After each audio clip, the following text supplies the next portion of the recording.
Je suis venu, je vérifie que mes slides marchent, répondre à la question de cours qui est, maintenant qu'on veut rendre la Martinique plus attractive, comment fait-on? Donc, merci pour cette question qui est super simple.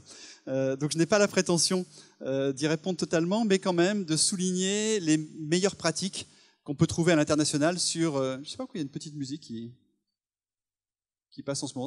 Il y a un petit reggae que moi j'entends, je ne sais pas si vous ne l'entendez pas, mais tant mieux.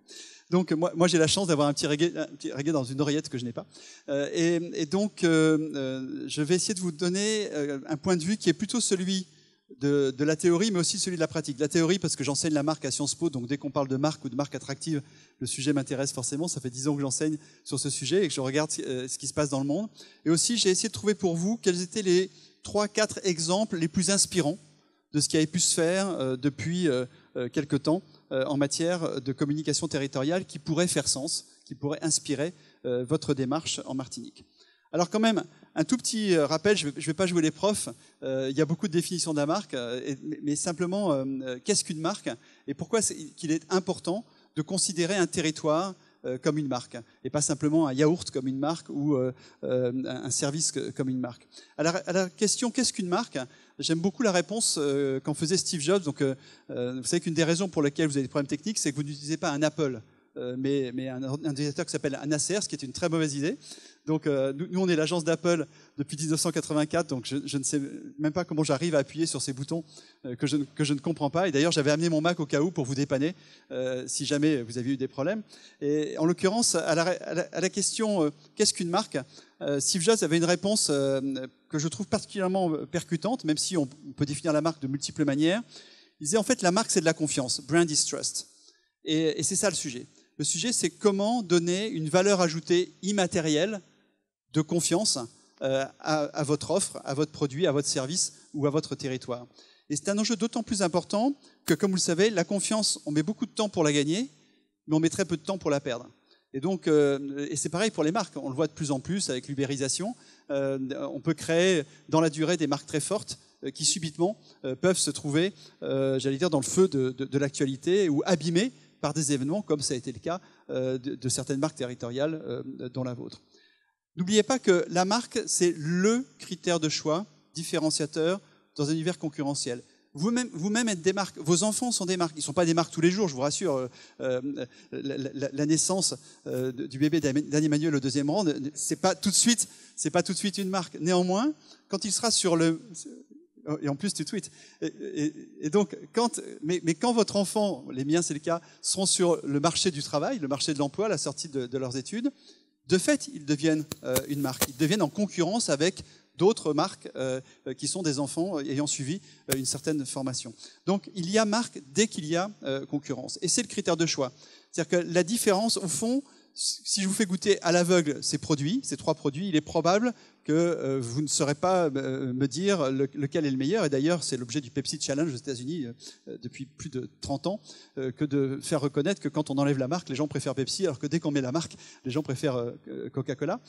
Et donc la différence vient de toute l'idée, tout ce qu'on projette au travers d'une marque. La marque influence la perception des produits et des services. Nouvelle démonstration sur Apple. Le nouveau Samsung, vous dites, est-ce que je vais pouvoir l'avoir dans l'avion? Est-ce qu'il ne va pas exploser comme le précédent? Donc il y a un effet de marque immédiat, alors que le nouvel Apple, forcément, vous allez l'acheter puisque c'est un client de l'agence. La marque augmente la valeur perçue de l'offre. On peut passer d'une valeur incroyable entre la même bouteille d'eau vendue 35 centimes du litre ou vendue à l'aéroport, bon, c'est vrai qu'ils appuient un peu sur le coût, vendue 2,75 €. Vous confirmez qu'il y a du reggae, hein. Les territoires se doivent tous, je vais faire la présentation danser reggae, les territoires se doivent tous aujourd'hui de renforcer leur valeur de marque. Et d'ailleurs, ils le font. Là, j'ai juste tapé logo de marque tourisme sur Google et tout le monde le fait. Et tous les jours, vous avez des territoires qui rentrent dans cette grande compétition territoriale, que ce soit pour attirer des touristes ou que ce soit pour attirer des entreprises. Car pour les territoires aussi, c'est la différence de marque qui crée l'attractivité de l'offre. Là, j'ai fait un petit exercice pour vous ce matin. J'ai été chercher les plus belles plages. Vous pourriez dire de Martinique, en les voyant. En fait, non. Il y en a une des 4 qui est une place de Martinique. J'ai pas le temps. Si j'avais eu 10 minutes de plus, je vous aurais fait jouer pour vérifier que vous connaissez bien votre île. Mais en l'occurrence, ce qui fait la différence, c'est ça. C'est que donc vous allez pas choisir vos vacances uniquement pour les plages. Vous les trouvez partout. Et encore, j'aurais pu prendre Cuba et plein d'autres très jolis endroits où on peut trouver des cocotiers ou aux Philippines. Mais par l'idée que vous vous faites de la marque qui est associée à ce territoire, à cet espace. Et donc, c'est pour ça qu'il y a un enjeu de marque qui est très important. Alors ça, c'était la question pourquoi. On va passer maintenant, évidemment, à la question du sujet de la marque et comment construire une marque forte. Alors ça, dans la théorie, là, je suis relativement imbattable, c'est assez robuste sur ce sujet. Je vais le faire très vite. Mais il y a 3 dimensions à la marque. Une marque, c'est 3 choses. C'est une apparence, un sens, une expérience. Donc l'apparence, si je reprends l'exemple d'Apple, c'est le logo Apple, c'est le look and feel, c'est la typographie qui est choisie, c'est l'iconographie qui est choisie. Bref, c'est la partie visible de l'iceberg. Mais c'est aussi un sens. Le sens, c'est la promesse, c'est l'idée. C'est qu'est-ce qu'on se dit quand on voit la marque. Quelle est la première idée qui nous vient à l'esprit quand on voit la marque. Et l'idée d'Apple, qu'on a développée pour Apple, c'est l'idée de penser différemment, think different, penser différemment les produits avec une ergonomie différente, penser différemment la publicité, penser différemment les points de vente avec les Apple Store, qui sont des points de vente complètement différents de tout ce qui existait, qui ont en quelque sorte ubérisé ou révolutionné, puisqu'à l'époque on ne disait pas encore ubérisé, on disait disrupté, qui ont disrupté en l'occurrence la manière de vendre des produits. Mais je pourrais prendre n'importe quel autre méga brand, je ne vais pas les passer en revue 50, mais juste une deuxième pour vous montrer que le système fonctionne bien. L'apparence de Nike, c'est le swoosh qu'on connaît tous sur nos t-shirts ou nos chaussures. Le sens, c'est just do it, c'est-à-dire que ce n'est pas juste un claim, c'est pas juste une jolie phrase, ça dit la notion de dépassement de soi. Et puis les preuves, elles sont au travers bien sûr des produits, mais aussi de tous les événements qu'on organise. Et on verra pour les marques territoriales, les événements, c'est extrêmement important.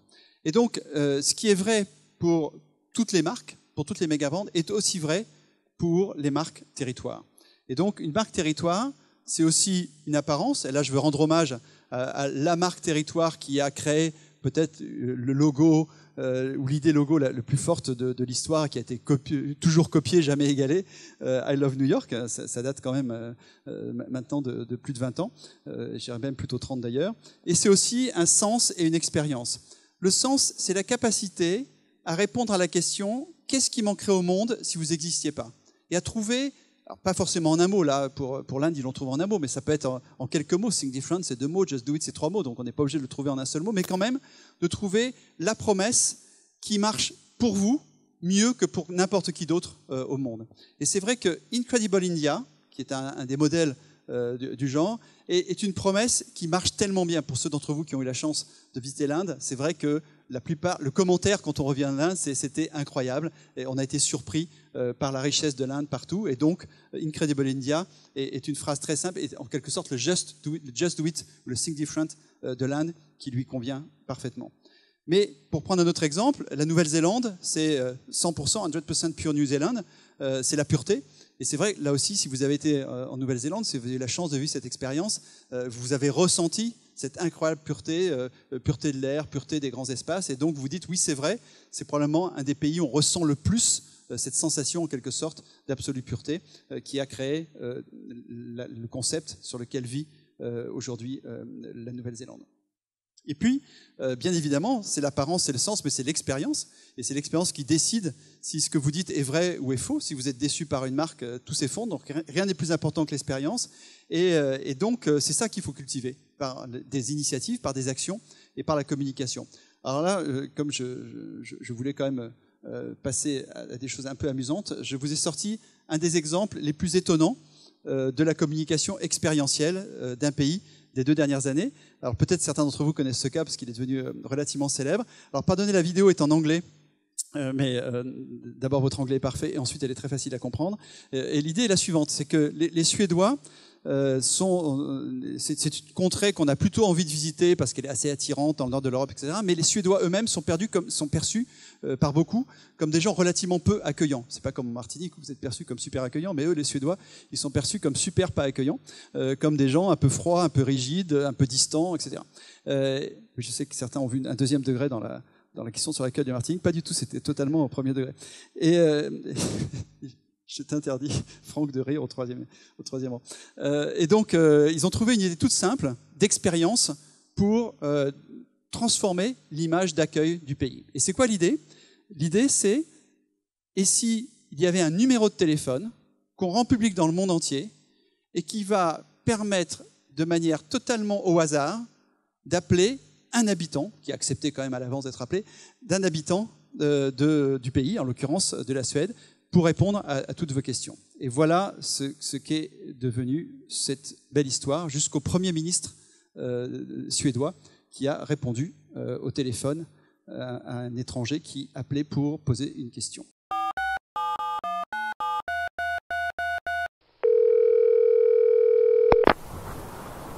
You will soon be connected to a random Swede somewhere in Sweden.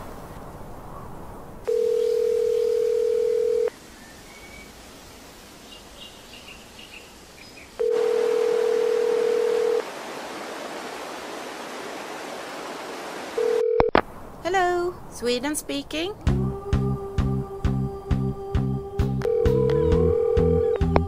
Ja, hallå? I know a club.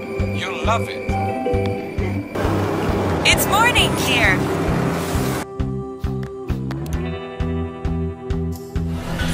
Yeah, I know a lot about hunting, fishing and moonshining. Listen to this!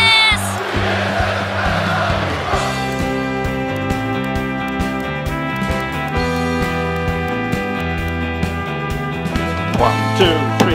That's how we do it. It's easy. Bye bye. Thank you for calling Sweden.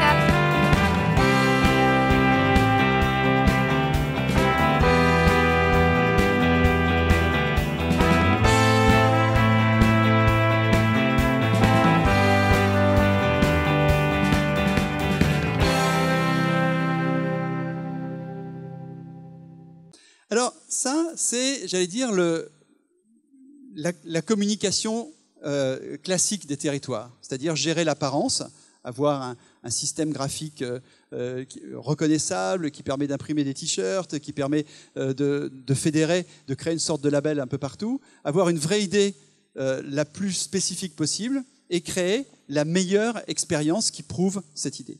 Mais on est à l'heure d'Internet, comme vous l'avez vu, donc ça je pense que certains se sont reconnus dans cette image, n'est-ce pas? C'est une petite famille comme la mienne qui regarde la télé en regardant un écran en plus de la télé. Il arrive même que certains se parlent d'écran à écran. Moi, ça m'arrive d'être avec mes enfants sur WhatsApp en même temps qu'on regarde quelque chose à la télé ou sur Facebook Messenger. Donc, notre nouvelle vie, c'est d'être des femmes et des hommes augmentés par les nouvelles technologies. Je vous rappelle une statistique assez étonnante, mais je pense qu'elle ne va pas être démentie ici, parce que pour le moment, je l'ai trouvée démentie nulle part. Nous sommes 100% des gens à passer plus de 95% de notre temps à moins d'1 mètre de notre téléphone. Pourquoi? Parce que la plupart du temps, on a aussi notre téléphone comme réveil matin et on préfère l'avoir à moins d'1 mètre du lit plutôt que d'être obligé de se prendre les pieds dans le tapis pour aller l'arrêter. Donc le digital est devenu notre vie digitale, notre vie de femmes et d'hommes augmentée par le digital est devenu notre nouvelle réalité. Et du coup, Internet et les réseaux sociaux ouvrent de nouvelles possibilités pour les marques territoriales. Et ça, c'est génial. Parce que si un territoire active intelligemment ses possibilités, il peut avoir un énorme effet pour un investissement relativement faible. Le cas le plus probant, le plus récent, mais je pense que vous le connaissez tous, donc là aussi je vais zapper le film pour faire l'économie de 3 minutes, c'est The Best Job in the World. Donc ça, c'est une île australienne qui a eu cette idée assez géniale de passer une petite annonce dans le monde entier, mais assez discrète, puisqu'en fait, c'est les RP, les blogs et les réseaux sociaux qui ont fait en fait la connaissance de l'opération, en disant « je propose le meilleur job du monde », et ça consiste à surveiller notre île paradisiaque et être en quelque sorte le community manager de cette île paradisiaque. Évidemment, ça fait un buzz d'enfer dans le monde entier, toutes les télés du monde en ont parlé, et ça a fait la célébrité de cette île. Quand on parle digital, il faut bien penser qu'on n'en est encore qu'au Moyen-Âge ou à la préhistoire et qu'il y a plein de choses qui arrivent. Il y a ça, donc ça c'est la réalité virtuelle. Ce que vous voyez dans l'image, c'est Zuckerberg qui était rentré dans une salle comme ici, où tous les gens avaient leur casque virtuel, ils ne se sont même pas rendus compte que Zuckerberg était en train de rentrer dans leur salle. Mais c'est aussi ça. Alors ça, là, je parle pas politique. Hein, là, je parle de l'hologramme. D'ailleurs, c'est l'hologramme de Nicolas Bordas qui est en train de vous parler, alors que c'était le vrai Emmanuel qui vous parlait tout à l'heure. C'est aussi ça. C'est le fait que de plus en plus, on n'aura plus de téléphone dans la poche. On se contentera de parler à son oreillette qui enregistrera les demandes et y répondra. Et le nouvel enjeu pour toutes les marques, c'est vraiment la partageabilité. Donc je dirais le nouveau motto, le nouveau slogan de la communication, c'est je partage donc je suis. Et l'enjeu pour toutes les marques, c'est de créer ce contenu le plus partageable possible. Pourquoi ? Parce que je fais en quelque sorte l'économie du média. Plus les gens partagent, plus c'est économique. Et d'ailleurs, quand on partage, si on veut augmenter la partageabilité, il faut s'appuyer sur la règle des 3 E. Ça, c'est un petit conseil que je vous donne. Plus vous jouez sur l'ego des gens, plus ils vont partager sur Internet. Plus vous jouez sur une expérience étonnante, plus ils vont la partager. Plus leur faire vivre quelque chose d'étonnant, plus ils vont la partager. Et plus cette expérience étonnante qui joue sur leur ego est exclusive, c'est-à-dire vécue par certains mais pas par d'autres, plus ils vont avoir envie de le faire savoir à leurs potes qu'ils ont vécu un truc incroyable que d'autres ne pouvaient pas vivre. Et j'en veux pour preuve que l'opération la plus virale de l'histoire de l'humanité d'Internet, c'est le Ice Bucket Challenge dont vous devez vous souvenir. Je vous demande de ne pas aller regarder le mien, qui est pourtant disponible sur Internet, qui est totalement ridicule, évidemment. Pourquoi est-ce que j'ai dit ça, d'ailleurs ? Parce que je pourrais éviter de dire ça, je fais des vues totalement inutiles. Et donc, le Ice Bucket Challenge, ça jouait sur l'ego, puisque ce sont des gens qui se mettaient en scène en se renversant un seau d'eau glacé sur la tête. Ça jouait sur une expérience étonnante, je peux vous dire, pour l'avoir vécu, que c'est une expérience assez unique en son genre, qu'on n'a pas forcément envie de vivre plusieurs fois. Et c'était exclusif, puisqu'il fallait, pour être dans l'expérience, être appelé par quelqu'un d'autre, sinon on ne pouvait pas le faire. Donc, et chacun nommait 3 autres personnes, et ce qui a fait la viralité, ça a été cette forme, j'allais dire, de sélectivité ou d'exclusivité. Et donc, quand on joue sur ces 3 ressorts, on peut faire des choses assez magiques. Et là, pour le coup, je vais faire une petite page de pub pour TBWR un court instant, puisque c'est une opération qui a été faite en Australie par notre agence, alors japonaise bizarrement. Enfin, le Japon n'est pas si loin de l'Australie, mais on a un fou furieux créatif au Japon qui développe des idées pour les autres pays, et qui a eu cette idée toute simple que je vais vous montrer. Alors même s'il n'y a pas le son en positif, les images devraient marcher, qui a consisté à dire si l'Australie c'est le pays de la démesure, on va proposer aux gens de faire un selfie de la démesure.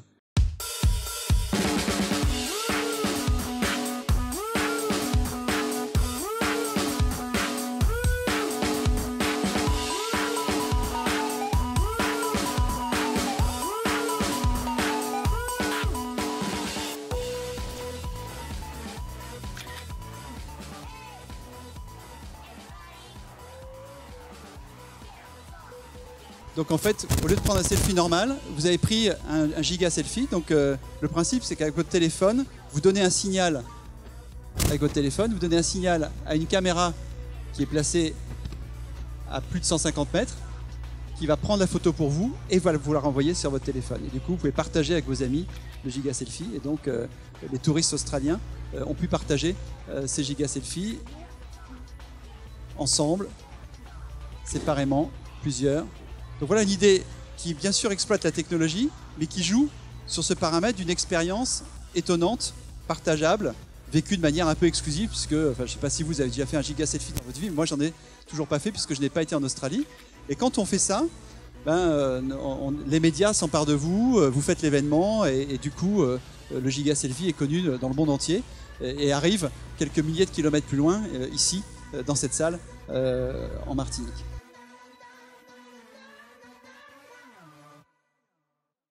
Je reprends cours, enfin, après cette je l'espère pas trop longue préliminaire, essayer de vous dire comment, de mon point de vue, il faudrait ou on pourrait réfléchir pour renforcer l'attractivité de la marque Martinique. Alors, si on reprend la grille apparence, sens, expérience, moi je dis en apparence, de mon point de vue subjectif, vous avez fait d'énormes progrès. C'est-à-dire que personnellement, je trouve que le nouveau look de la Martinique, qui date, je crois, de l'an dernier, sauf erreur de ma part, en 2016, est un très bon travail de designer qui est repérable, distinctif, déclinable, bref, qui remplit globalement les conditions d'un bon logo. Je ne dis pas qu'il ne pourrait pas y en avoir d'autres, peut-être encore meilleurs, mais honnêtement, celui-là, je lui donne entre 15 et 20 sur 20, ce qui est plutôt une très bonne note pour mes étudiants. Par contre, je me dis qu'en matière de sens et en matière d'expérience, il y a des marges de manœuvre, ce qui est la bonne nouvelle. Regardons le verre à moitié plein. Pourquoi ? Parce que aujourd'hui, ce sens-là, qui n'est pas inintéressant parce qu'il joue sur le M, me semble limité, me semble un peu tautologique. C'est-à-dire que I Love New York, ça date d'il y a 30 ans.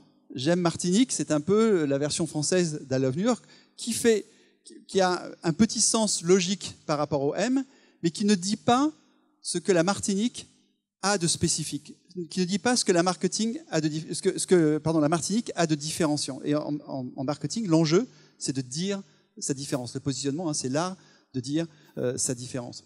Et donc, de mon point de vue, la plateforme de marque Martinique manque d'une idée complémentaire, pas forcément à la place d'eux, on peut toujours dire à la Martinique elle vous aime, mais qui soit une proposition, une promesse plus forte que simplement un amour un peu gratuit, quoi. Il y a l'amour et l'épreuve d'amour. Je vais prendre une illustration très simple. C'est si je rentre dans cette pièce en disant « je suis intelligent », je m'appelle Nicolas Bras, je suis intelligent, vous allez dire « il est prétentieux ». Et donc, si je dis « je vous aime, aimez-moi », c'est une espèce d'appel à l'amour qui est sympathique, mais qui n'est pas forcément efficace. Et donc, de mon point de vue, la Martinique gagnerait à renforcer sa différence et à trouver une idée différenciante plus forte. Et c'est vrai que quand j'ai lu d'abord dans le petit livre bleu et quand je relis la proposition numéro 16 dans le petit livre orange, qui consiste à dire « et si le rhum était à la Martinique ce que le whisky est à l'Écosse ?» Et ça, pour moi, ça fait un sens incroyable. Donc, volontairement, j'ai fait un plaidoyer pro domo, j'ai mis une campagne à laquelle j'ai participé il y a déjà longtemps, mais c'est ce rapport intrinsèque entre un territoire et la boisson qu'il produit. Vous entrez sur les terres du clan Campbell, donc j'ai pris une image de la campagne, mais qui montre comment il y a un win-win absolu entre le whisky, son image cultivée, là c'est Pernod Ricard, un clan Campbell, cultivée par les industriels qui en parlent, et ce que le territoire cultive lui-même. Et là, pour le coup, vous êtes le seul producteur de rhum qui soit AOC, on se dit il y a un potentiel. Et donc, évidemment, si vous allez vers cette idée, qui est une idée possible, je ne dis pas que c'est la seule, mais moi je la trouve particulièrement intéressante, il faut prouver ça par une expérience inoubliable et partageable. Alors, à la fois une expérience physique, et là-dessus, moi je l'ai vécu cette expérience, et franchement, c'est top ici. Donc si jamais vous ne l'avez pas encore fait, donc j'espère que je ne vais pas faire des jaloux sur d'autres producteurs de rhum, mais si vous n'avez pas fait l'expérience complète de l'habitation Clément, faites-le, parce que pour moi c'est très très très très haut de gamme en termes de qualité d'expérience, la richesse du parcours qui est fait de A à Z, les jardins avec les sculptures, la partie fabrication avec une pédagogie formidable sur l'histoire, la partie maison et, last but not least, l'extraordinaire exposition de la Fondation. Au fond, c'est super inspirant. Et si tout l'île était comme ça? Et si, quand j'arrive à l'aéroport, j'étais marqué par cet esprit-là, ou à l'aéroport, ou si en descendant du bateau, j'étais marqué par cet esprit-là. Et si, j'ai compris tout à l'heure qu'il y avait de la production, et c'est une des forces de la Martinique, aussi bien au nord qu'au sud, qu'à l'est, à l'ouest, et s'il y avait un vrai parcours du rhum, où chaque lieu amène, j'allais dire, sa pierre à l'édifice, pour certains plus culturels, pour certains plus sur la fabrication et l'artisanat, etc. Donc on voit le potentiel. Et la bonne nouvelle, et j'en terminerai par là, mais là, sans le son, c'est vraiment dommage, donc je la mettrai sur mon blog pour que vous puissiez la regarder avec le son, sans oublier l'expérience digitale. Et vous allez me dire, ouais, mais est-ce qu'une expérience comme celle de la Fondation Clément, on peut la vivre, enfin, ou de l'habitation Clément, on peut la vivre à distance? Et je voudrais vous prouver que oui. Ce sera mon dernier petit film. Alors là, c'est pas du rhum, mais c'est de la bière. Mais vous allez voir que c'est de la bière qui a une racine culturelle très forte, parce que c'est de la bière irlandaise. Et la proposition qui a été faite, c'est de proposer à des passants de prendre un casque virtuel pour se projeter en Irlande. ხარია ცოტა ხანი რომ დაგვითმოთ, თქვენ შეგიძლიათ რომ იმოგზაუროთ ვირტუალურად ირლანდიაში სულ 2 წუთის განმავლობაში. გაქვთ სურვილი ვნახოთ.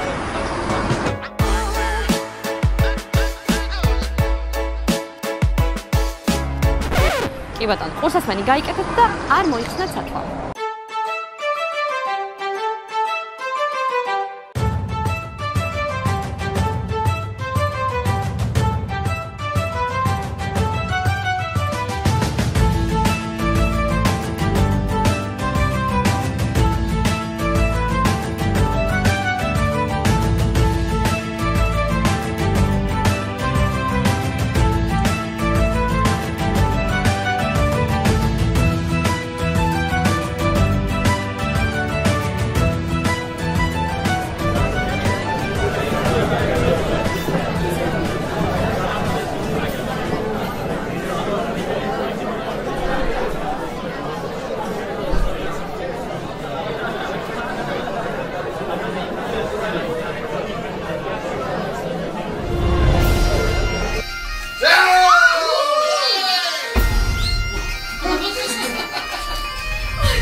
Cette vidéo a fait le tour du monde, des millions de vues dans le monde entier. Et donc là encore, est un win-win entre le territoire et l'alcool. Donc en résumé et pour terminer, pour transformer la marque Martinique en Martinique attractive, il faut créer une expérience physique et digitale au service de ce qui fait sa différence. Et c'est vrai que de mon point de vue, cette idée de renforcer en tout cas votre capital Rhum, culture du rhum et de faire du rhum l'atout majeur de la Martinique est une fucking good idea, pour ne pas dire une idée qui tue. Merci de votre attention.